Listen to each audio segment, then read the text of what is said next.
Joe Wurzelbacher. Good to see you, Joe. By now, we all know that when Barack Obama was campaigning in Ohio last week, he met Joe Wurzelbacher, or Joe the plumber. I don't mind paying just a little bit more than the waitress who I just met over there, whose things are slow, and she can barely make the rent. But the touchy part of the encounter seemed to come at the end. I think when you spread the wealth around, it's good for everybody. You know what Senator Obama ended up his conversation with Joe the plumber? We need to spread the wealth around. In other words, we're going to take Joe's money, give it to Senator Obama, and let him spread the wealth around. I want Joe the plumber to spread that wealth around. You told him you wanted to spread the wealth around.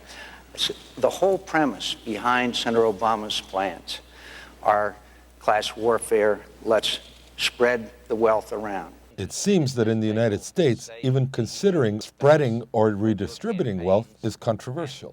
Senator Obama said that he wants to spread the wealth, and he wants government to take your money and decide how to best redistribute it according to his priorities. And Joe suggested that sounded a little bit like socialism. McCain calls Obama's plan class warfare, and I was hoping that Obama would have agreed, but instead he just let that pass.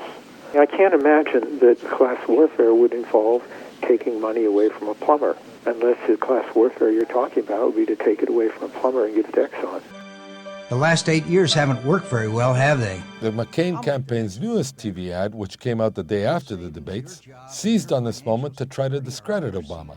Telling us paying higher taxes is patriotic and saying we need to spread the wealth around? But do people in the United States still look at this as a negative? Actually, right now, I think that overwhelmingly, I think Americans do want to redistribute the wealth. That's what I say. What the irony of what's occurred is we have, Henry Paulson openly announcing that he's, partially nationalizing banks.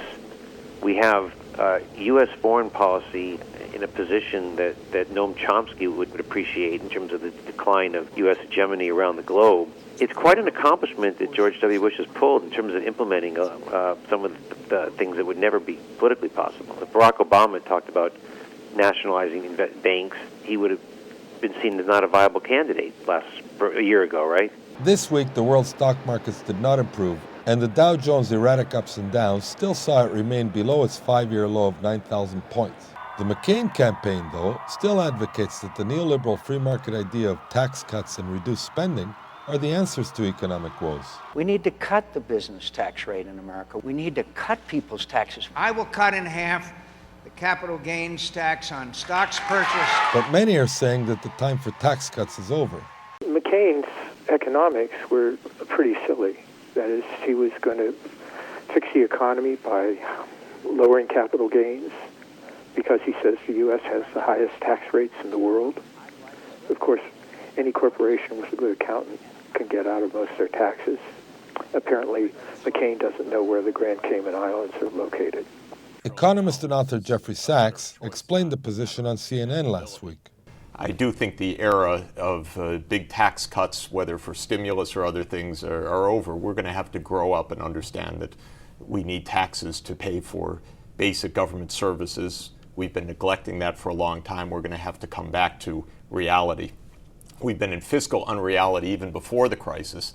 Now the crisis is going to make all of this more dramatic. The scope for big tax cutting, the McCain ideas are absolutely surrealistic. They are completely outside of anything sensible. Rich people are going to have to pay taxes again. That's just going to be part of America once again. During the very first debate, which occurred right after the first sense that we were in a deep financial crisis, John McCain's main economic program was cutting spending. And I remember thinking at the time, if you're sitting at home and watching this debate, why would you vote for someone who says, I'm not going to spend on your health care, education, jobs, or anything. I'm going to cut spending. What are you offering people? It used to be the 2 chickens in every pot. This is a guy who's saying, I'm not going to give you any chickens. In fact, I'm going to cut the chickens that are currently being given you. And tonight, the same thing. Cutting spending is not what people want. There's no, the only constituency for that are Republican millionaires.